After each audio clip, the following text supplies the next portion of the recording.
Bonjour à tous, j'espère que vous allez bien. On se retrouve aujourd'hui pour la troisième vidéo concernant ce long chapitre du mal de dos. Que vous l'appeliez tour de rein, lumbago, lombalgie aiguë ou chronique, sciatalgie, cruralgie, tous ces termes signifient que vous souffrez du bas du dos. Cette vidéo va alors vous apporter des solutions.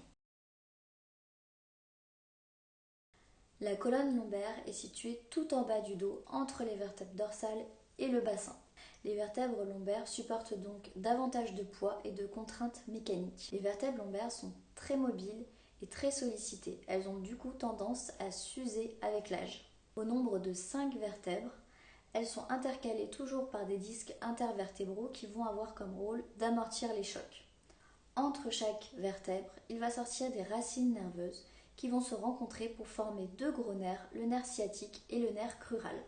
La colonne lombaire forme une lordose, comme la colonne cervicale, c'est-à-dire un creux, plus ou moins accentué en fonction des ethnies et des personnes. Les deux derniers disques lombaires sont sujets aux hernies discales et fréquemment entre 30 et 50 ans. Lorsque l'on souffre d'une lombalgie, en général, cela va se ressentir par une douleur en bas du dos, une raideur, une difficulté à tourner d'un côté ou de l'autre et également à se baisser pour, par exemple, attacher ses lacets. Parfois, on peut même avoir une position antalgique avec un dos qui va être déjeté à droite ou à gauche pour justement soulager un disque. Fréquemment d'ailleurs, on voit au cabinet arriver des patients complètement courbés d'un côté ou de l'autre, ne pouvant absolument pas se redresser. Parfois, associé à cette douleur du bas du dos, il peut y avoir une sensation de fourmillement, picotement, brûlure dans les jambes, que ce soit à l'arrière de la jambe ou devant, jusqu'à la fesse ou jusqu'au genou ou carrément parfois jusqu'au pied. Cela signifie que le nerf est pincé à un endroit, mais pas forcément une hernie discale. Le scénario le plus fréquent pour une lombalgie, ça va être la personne qui se réveille le matin, qui va pour se laver les dents et en attrapant sa brosse à dents, paf, elle se bloque le dos. Impossible de bouger. Elle appelle son ostéo ou son médecin en urgence pour avoir une solution. Je voudrais juste vous rassurer car vous paraissez très souvent très paniqué quand vous êtes bloqué du dos. Et sachez que pour nous c'est hyper courant et qu'il n'y a pas de quoi paniquer outre mesure, sauf, et dans un seul cas, et là c'est très important de le retenir, quand vous sentez une perte de force dans vos jambes, lorsque vos jambes ne vous portent plus, là c'est une urgence, il faut aller directement voir votre médecin ou aux urgences. Le scénario le plus fréquent du coup, lors de douleurs du bas du dos, va souvent être lors de gestes qui peuvent paraître complètement anodins dans le quotidien. Cela signifie quand même que le dos devait déjà souffrir auparavant ou qu'il avait été mal ménagé ou mal entretenu. Nous allons donc maintenant voir ensemble comment soulager une douleur déjà présente ou prévenir lorsqu'on est sujet aux lombalgies. Première chose, c'est toujours le mouvement. On évite de mettre une ceinture lombaire qui va avoir un effet contre-productif puisqu'il va bloquer les lombaires et le bassin et éviter le mouvement des lombaires les unes sur les autres. Même lorsqu'on est en phase aiguë de douleur intense, il va falloir bouger son bassin et ses lombaires. Ça va passer soit par de la marche, si on peut marcher.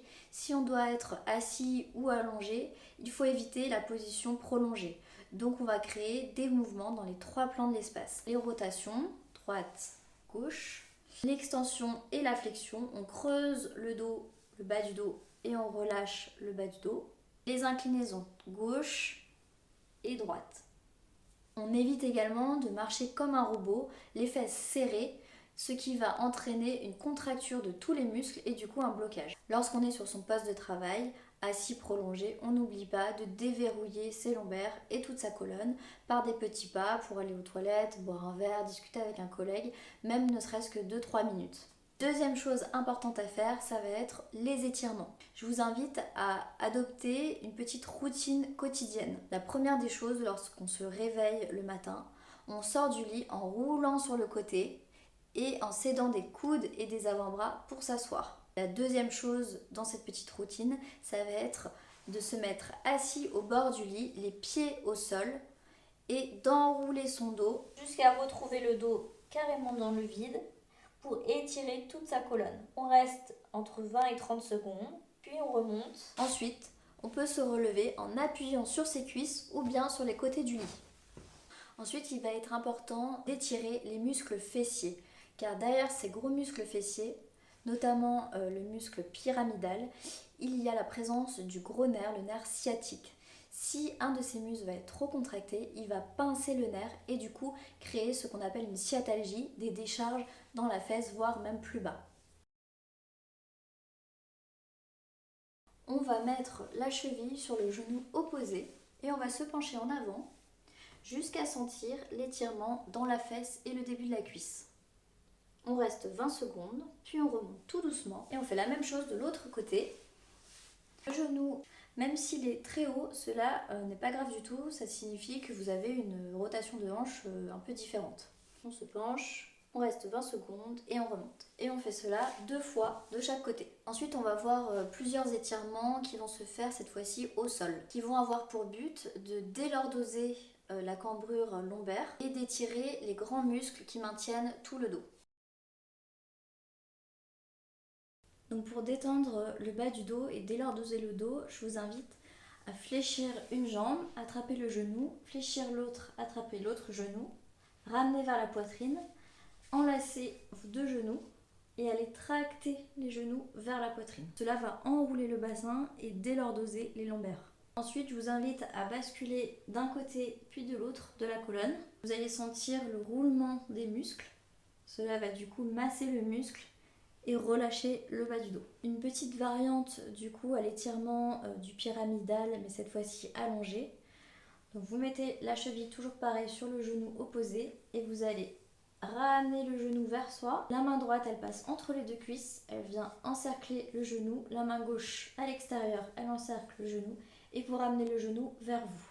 Vous restez comme ça 20 secondes, cela va créer du coup l'étirement du muscle fessier à droite. Ça peut descendre aussi dans la cuisse. On relâche, on fait pareil de l'autre côté. Donc toujours pareil, cheville sur le genou opposé. On passe la main entre les 2 cuisses, on attrape le genou et on tracte vers soi. Une petite variante de l'étirement du bas du dos va pouvoir se faire à genoux. Vous allez enrouler le dos et aller chercher loin devant avec les bras. Si vous avez un peu de ventre ou que vous êtes enceinte, vous pouvez écarter légèrement les 2 jambes pour laisser passer le ventre et pareil, aller chercher loin devant vous. On va maintenant étirer le bas du dos des 2 côtés. Donc je vous invite à mettre vos 2 bras de part et d'autre de votre tête. La jambe droite, vous allez la fléchir et on va tourner le bassin vers la gauche tout en essayant de garder les 2 épaules au sol. Et enfin, on va tourner la tête du côté opposé à la jambe, c'est-à-dire là à droite. Cela va du coup étirer les grands muscles qui partent du bassin jusqu'à l'épaule. On fait pareil de l'autre côté. Donc on fléchit la jambe gauche et on tourne le bassin vers la droite. On vient chercher le regard à gauche. Si l'épaule décolle, c'est pas grave. Vous pouvez aussi entendre un petit crack en bas du dos. Cela n'est pas grave du tout. Je vous invite également à relâcher le bas du dos par la position de la chandelle. On se positionne sur le dos face à un mur. Le bassin doit être vraiment plaqué contre le mur. Les jambes tendues, cela va du coup délordoser le bas du dos et relâcher les tensions. Cette position va aussi avoir un effet sur le retour veineux. Lorsqu'on a les jambes lourdes par exemple, cela va permettre de faire circuler le sang et de diminuer les tensions dans les jambes. La 3e chose à faire, ça va être d'avoir une bonne respiration, une respiration abdominale. On l'a déjà vu dans la vidéo de la cervicalgie, mais je vais cette fois vous la montrer au sol. Pour s'exercer sur la respiration abdominale, je vous conseille de mettre une main au niveau de l'abdomen et une main au niveau du thorax. À l'inspiration, la main abdominale va monter, alors que celle au niveau du sternum va très peu bouger. Je vous invite à faire ça plutôt le soir, au moment du coucher, sur 7 à 8 cycles de respiration. Au bout d'un moment, au bout de plusieurs jours, plusieurs semaines, vous verrez que cela deviendra vraiment un réflexe. La 4e chose à connaître, et ça va être plutôt lorsque la douleur est déjà présente, c'est de soulager sa douleur par des antalgiques naturels. Par exemple, cette poche de gel qui s'achète en pharmacie, on va l'utiliser pour sa chaleur, qui va désinflammer le muscle et du coup soulager la douleur. Si on n'a pas ce genre de dispositif, vous pouvez aussi prendre une serviette que vous mettez dans votre micro-ondes et que vous appliquez sur la zone douloureuse. Et encore mieux, vous prenez une douche chaude, un bain chaud, ce qui va relâcher le muscle et du coup diminuer la douleur. La cinquième chose pour moi importante à savoir, c'est d'éviter de trop masser le muscle, plutôt préférer des points d'appui pour relâcher les fibres musculaires. Ça peut être soit par le pouce, pour ça il faudrait qu'il y ait une deuxième personne. Si on est tout seul, on peut utiliser une balle de tennis et je vais vous montrer au sol comment est-ce qu'on peut faire. On peut venir donc masser les muscles par une balle de tennis qu'on va positionner par exemple au niveau des fessiers. Et là, soit je roule dessus, soit je crée carrément un point d'appui jusqu'à sentir le relâchement de la fibre musculaire. Je peux également la monter un peu plus haut au niveau des muscles lombaires et créer des points d'appui sans créer vraiment de douleur. La sixième chose à connaître, ça va être de garder une bonne posture au quotidien. Au travail, par exemple, lorsqu'on est en télétravail à la maison et qu'on n'a pas son poste de travail habituel, on va essayer de changer d'endroit très fréquemment pour éviter de rester statique dans la même position. Un coup, on va être sur sa table de salon, un coup, on va être au sol, le dos posé sur le canapé avec la table basse. Un coup, ça va être sur le canapé, les jambes relevées, debout, sur une table haute, ou alors carrément sur le lit. Voilà, mais il faut régulièrement changer ses positions et changer ses endroits. Si on a la chance d'avoir un Swiss Ball comme celui-ci, cela va être un super outil pour justement alterner les positions et éviter d'être trop longtemps statique. Encore une fois, que ce soit en télétravail à la maison ou carrément dans son bureau, il est important de faire quelques pas toutes les demi-heures, une heure, pour éviter l'ankylose des articulations et la contracture des muscles. Lorsqu'on a un métier debout ou lorsqu'on cuisine par exemple à la maison assez longtemps, je vous invite à mettre une chaise à côté de vous ou alors un marchepied et de positionner le pied sur le marchepied ou carrément plier le genou sur la chaise. Cela va du coup tout de suite décambrer le dos. Durant le sommeil, il va être important aussi d'avoir une bonne posture. On a vu dans la vidéo de la cervicalgie l'intérêt d'avoir un bon oreiller. En ce qui concerne la lombalgie, il va être important lorsqu'on dort par exemple sur le côté d'avoir les genoux bien relevés comme la position fétale. Et je vous invite à mettre entre les deux genoux un petit coussin pour éviter que le genou n'embarque la hanche et crée un déséquilibre du bassin. Si vous dormez sur le dos, je vous invite également à mettre un coussin sous les genoux ou sous les jambes pour relever le bassin et décambrer le dos. Dernière chose concernant la posture, ça va être lors de port de charges lourdes, que ce soit au travail ou lors du jardinage ou à la maison, ou je pense également aux jeunes parents qui doivent soulever leur bébé tous les jours. Il va être important de connaître la base, c'est-à-dire qu'on ne porte pas son bébé ou une charge lourde trop éloignée de soi. Plus c'est recentré vers soi, moins ça va créer de tension dans le dos. La deuxième chose à savoir, qu'il vaut mieux soulever un poids au moment de l'expiration, car lorsque l'on expire, on contracte ses abdominaux et cela va du coup protéger la zone lombaire. Et on descend toujours sur les cuisses en fléchissant ses jambes. On évite de se mettre en porte-à-faux en avançant un peu trop.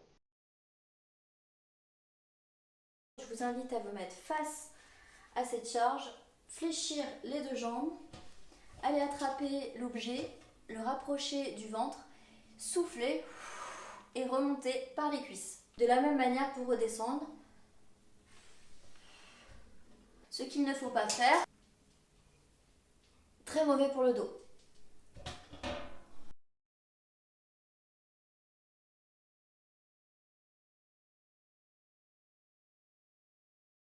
Septième chose à connaître, et cette fois-ci cela va être plutôt de la prévention, c'est l'hydratation et l'alimentation saine. Il est vrai qu'un muscle, plus il va être hydraté, moins il va avoir tendance à se spasmer, se contracter, à souffrir et du coup bloquer les articulations.